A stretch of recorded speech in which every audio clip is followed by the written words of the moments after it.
Right, welcome back. This is the entertainment show. I'm here now joined with Tim from the Longevity Games. Now, we've been following them since the summer of last year with Entertainment Swindon, and he's doing some amazing, fantastic things. Welcome, Tim. How are you doing? Very well, thanks for the invite.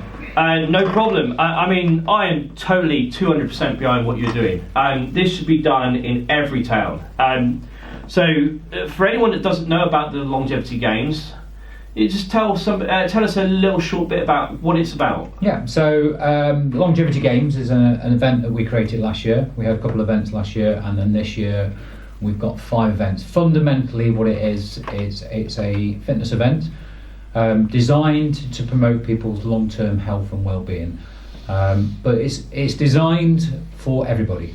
Mm-hmm. Okay, so if you're new to fitness, if you're coming back to fitness, if you're literally just starting out, there's a level for everybody. So we've got novice level, intermediate and proficient. So we're trying to encourage as many people in the town to be functionally fit and functionally stronger as they age. Yeah, and like you say, it is for everyone, but really, really good for the novice, for the beginners. Yeah. And the exercises you've chosen, these are not random exercises, are they? No, these are exercises that will mimic things that we do in our everyday life. Yeah, so they're all fundamental things that we should be able to do as we age. Couple of stats to throw at you. Yeah. The average life expectancy in this country is 81 years old, but health expectancy is 63. Right. So people are not aging well. I mean, we all get our car serviced. Mm-hmm. Why do we get our car serviced? So it doesn't break down. So why aren't we investing in ourselves? Why aren't we putting the right fuel into ourselves? Why aren't we doing the things that keeps our body moving in the long term? And that's where this came from. I turned 50 a couple of years ago. I'm 51 now. I've got a 13-year-old son. I've got a 10-year-old daughter. So let's be realistic. How old am I going to be when I'm a granddad? Yeah. I'm going to be in my 70s if I'm lucky, right? Because people. And you're still going to want to get down on the floor and play with the grandchildren. What do you visualise doing with grandchildren? Playing on the floor. Now, can I get on the floor and do it now? Or, well, yeah, I can, but I'm doing it regularly to make sure that I'm in my 70s. I'm able to do that. I can be a functioning grandparent. So, we've just back off the back of your first event of the year. Yes. It was done at the Delta Tennis Centre, an indoor one. Yeah. Out of the rain and horrible weather. I didn't fancy standing outside for hours and it's getting cold.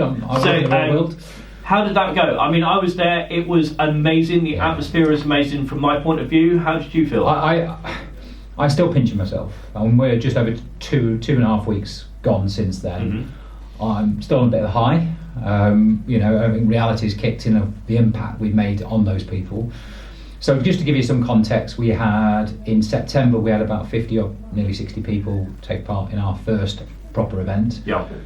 That grew to nearly 150 in February, right, earlier this month, and it blew my mind. I had a figure in my head, if we got to 80, 90 people, I'd be happy. To go to nearly 150 people was incredible. We made it work indoors really, really well. It was a great atmosphere. I mean, honestly, the crowds, the volunteers. You're getting a lot of support. You've got both the local MPs obviously have now come along to the event. Yeah. Will actually did take part. In September, I have some cracking photos I've not put out on the social media of him. But he does have a sense of humour, so I think he would actually find them funny. To be fair, he did put a couple of them out himself. He says, I think one of the lines he put out in September, he says, not very often you see an MP with a face like this after an event. So, and it was he really enjoyed it, and I testament to him. He came along and took part. And then you've got other people, obviously doctors, professionals, also Badass Gran. Yeah, she was phenomenal. That is her name, everyone. Badass Gran. Look her up on social media, Google, and everything. She was amazing, wasn't she? Yeah. So Celia Duff, her real name is, aka the Badass Gran. So I reached out to her. She is a High Rocks World Champion. High Rocks is a fitness event. Yeah. That's for the mega fit. Okay? Yeah. And it is great. It really is good. But she's 71 years old now. So she is 2-time world champion in that event. But what's interesting about Celia is that she's a retired public health medical physician. So she gets what we're trying to do. So she's invested in herself over the years to make sure she's fit and strong. And when I explained to her what we're doing, she didn't hesitate to come and get involved. She drove all the way over from Cambridgeshire that morning. And drove back that afternoon. I take my hats off. And she's also entered May. Right. So she's already entered. Literally, she came back. As soon as entries were open, she was entered in as well. So she's very supportive. She collaborates a lot with us on Instagram, on Facebook. I'm in regular contact with her. She's pretty much anything. She's more like a sounding board for ideas. Brilliant. But because she's from that industry, she's from that world, she understands what we're looking to do. So when I'm speaking to councillors, I'm speaking to leaders of public health Swindon, they get it. Yeah, they and get someone take part. Junab, he's in all of them, isn't he? He's like he's entered again. It's his third one he's doing now. He gets in there, doesn't he? Yeah, honestly, I've got four borough councillors that have just totally on board with what we're doing. We've got a little WhatsApp group with a bit of fun on it as well. But yeah, they're totally on board with what we're doing. All three of them have already done. One of them couldn't do February, but he's doing May. Yeah. And they're already people that are active to an extent already anyway. Sure. So they getting active, going running, they do part. It's good for community people in the heart of the community that have a stand-in within that community. Yeah, and they lead from the especially front. councillors that are getting involved. They're not just like putting their voice behind it. They're getting involved. They're getting their trainers on, and they're getting in there. And they understand why they should be doing it. You know, when you start talking to people about what we should be doing as we age, they get it. You know, and we've got to look at it long term. You know, the NHS and also social care is on its knees. But when you consider the council's budget, 83% of the council's budget is spent on social care. 83%. 10 years ago, that was 60%. So it's only going in one direction. Now, social care, let's be realistic, doesn't just cover the ageing population. It covers a range of different things, from childcare and all that kind of stuff. But a good chunk of that is down to supporting people as they age. And that trouble is that support is getting younger and younger and younger. And we can't carry on going down this route. So that's why we're trying to do something here. So I look at it and go, well, I could have a moan and say my bins are only been emptied once a fortnight now. When I first moved here 11 years ago, it was every week. I could moan about the grass verges not being cut, or the streets not being swept like they used to be, and there's weeds growing. Well, there's no budget for this kind of stuff. So I can either moan about it, or we can do something about it. Yeah, and this cuts the social budget, the social healthcare budget, and so on. And that money can be put into the cutting the verges. Yeah, well, whatever it is, you know, there's loads and loads of things that are now budget restrained. Yeah. Why can't we do something about this? We all have to do our part. Of course we do. And it's, you know, we all have to be accountable to an extent. And as far as I'm concerned, I'm invested in myself, but for my future self as well. So what I'm trying to do is, you know, help in all areas of this. And when I speak to councillors, I speak to leaders of a council, and I explain what I'm trying to do, and I understand all the figures, it's like, actually, they get it. The only problem they have really, and this is the one thing I say to them, the problem they have, it's not vote winning.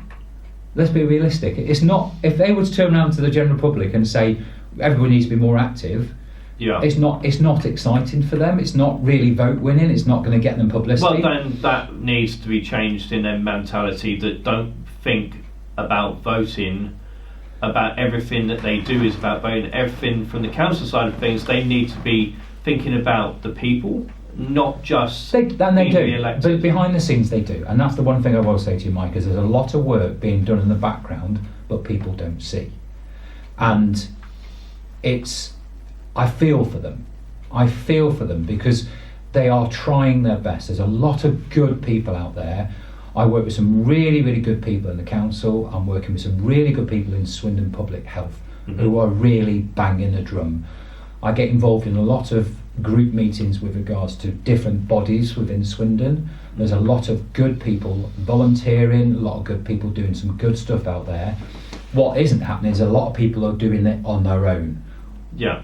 What I'm trying to do is I'm saying to these people, let's get together. Let's create something. Is there a forum for health, fitness, whatever you want to call it? Like, call it Healthy Swindon. Is there a forum? So So- basically, or is it something that you need to put together? It's something I'm trying to put together. So I'm trying to bring people together with regards to PTs that are trying to make a difference, gyms that are trying to make a difference, boot camps, and GPs as well. In moving forward to May, Yes. back outside. Yes. Fingers crossed. The weather. Oh, yeah, I It's know. like, Well, I mean, we the went last didn't we? outdoor one was actually really, really good weather, wasn't it? Yeah, and that yeah. was what, September, wasn't it? Yeah, so yeah, we had a good day out that day. Yeah. So it's on the county ground athletics track. Yeah. Tickets, entries still available. Yeah, entries available till about 2 weeks beforehand. So yeah, Right. entries are available now. We've got capacity for over 300 people. We visualised that potentially taking that on board.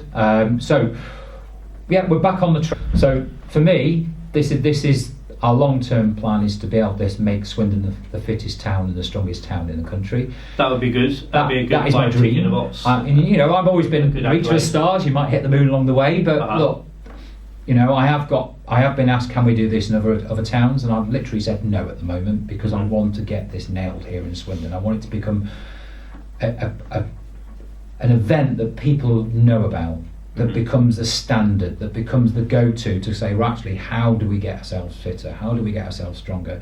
All right, and to wrap up, obviously this year you're putting together a whole new event.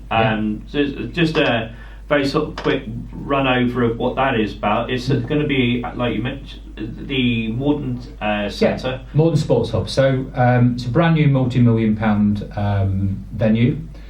So brand new. It was opened in, I think it was about September last year.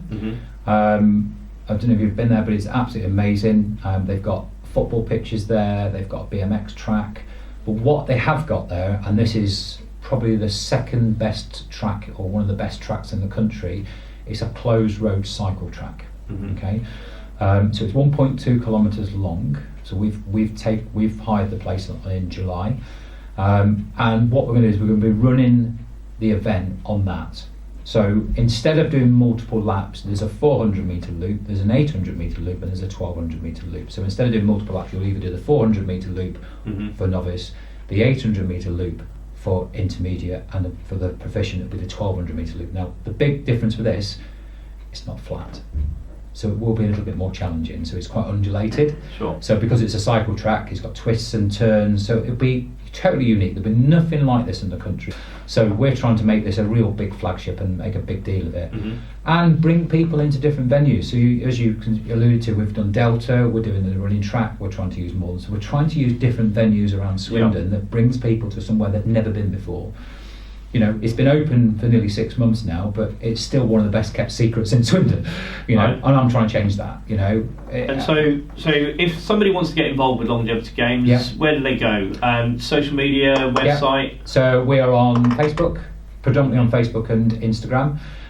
Do a lot on there. We've also got our website, so all you need to do is just type in the Longevity Games into Google and you'll find us.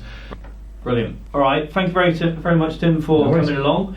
I will definitely see you in May on the Great. track.